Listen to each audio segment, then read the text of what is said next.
Đôn Phi, nhân vật được mong chờ nhưng không xuất hiện ở nửa sau hậu cung như ý truyện. Càn Long là vị hoàng đế sống thọ nhất trong lịch sử Trung Quốc và cũng là người có thời gian tại vị lâu nhất. Đồng thời hậu cung của ông cũng rất náo nhiệt. Theo ghi chép, hoàng đế Càn Long có tổng cộng 41 vị hậu phi được sắc phong. Cũng chính vì số lượng phi tần quá nhiều nên khiến hoàng đế chú ý là một vấn đề không hề dễ dàng. Chẳng hạn như Đôn Phi Uông Thị, vị sủng phi cuối cùng của hoàng đế Càn Long, người đã phải tốn nhiều tâm tư mới có thể khiến hoàng đế yêu thương. Uông Thị xuất thân không cao quý, chỉ là một nữ nhân từ chính Bạch Kỳ Bao Y. Nàng sinh năm Càn Long thứ 11, tức năm 1746, nhỏ hơn hoàng đế 36 tuổi. Năm 17 tuổi, Uông Thị được phụ thân đưa đến Bắc Kinh tham gia tuyển tú của nội vụ phủ. Cũng không biết là may mắn hay bất hạnh khi nàng được chọn vào hậu cung của hoàng đế Càn Long. Ban đầu, nàng nhập cung làm quan nữ tử, sau phong Vĩnh Thường Tại. Thường Tại là phân vị thấp nhất trong hậu cung Triều Thanh. Uông Thị khá xui xẻo khi phải ở phân vị này. Rõ ràng một điều rằng, từ khi tiến cung, Uông Thị chưa từng được hoàng đế sủng hạnh.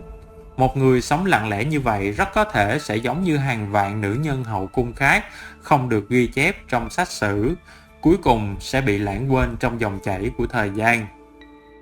Nhưng Uông Thị không cam tâm chôn vùi cuộc đời mình như thế, trong lòng luôn mong đến một ngày được hoàng đế Càn Long sủng ái.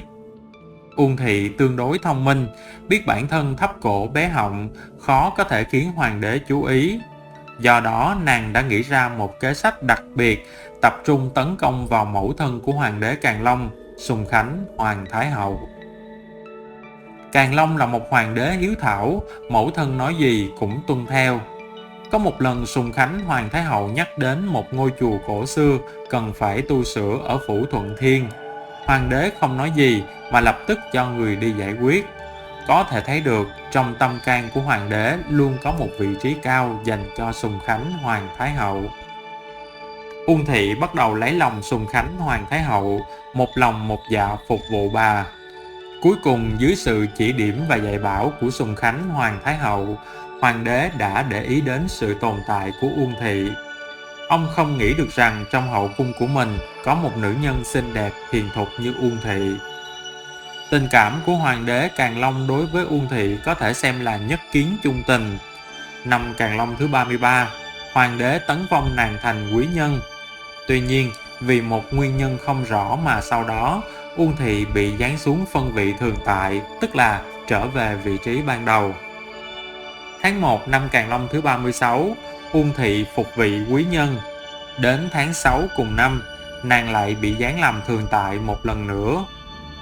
4 tháng sau, hoàng đế Càn Long lại tấn phong thành Đôn Tần. Từ đó, Đôn Tần Uông Thị trở thành phi tần được hoàng đế sủng ái nhất hậu cung.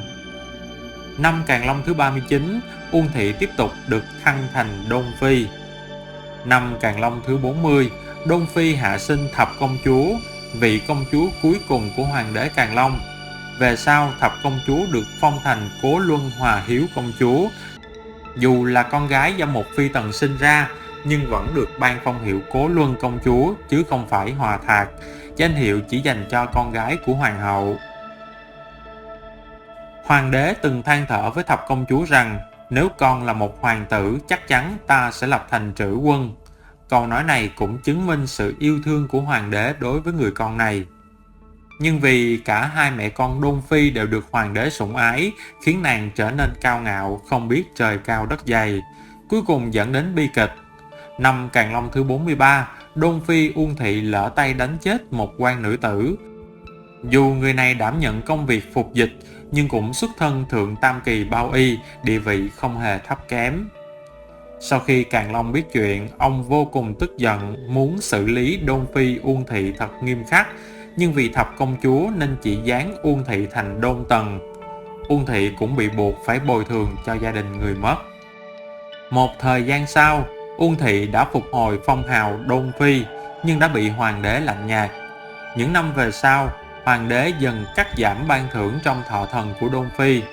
Năm Càn Long thứ 60, hoàng đế thoái vị.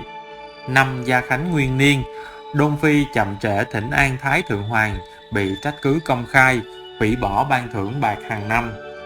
Năm Gia Khánh thứ 11, Đôn Phi Uông Thị qua đời, hưởng thọ 60 tuổi. Năm Gia Khánh thứ 12, Đôn Phi Uông Thị được an táng tại Dụ Lăng, Phi Viên Tẩm.